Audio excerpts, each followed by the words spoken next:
इसी तरह मैं सारों और मैं इसको धीमा कर दूँगी।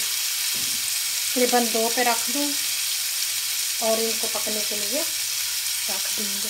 यहाँ मैंने ऊपर से ढक दिया ताकि ये अंदर से अच्छी तरह पके। चूल्हा ऐसा रखा है, फिर इसको पलटेंगे थोड़ी देर बाद।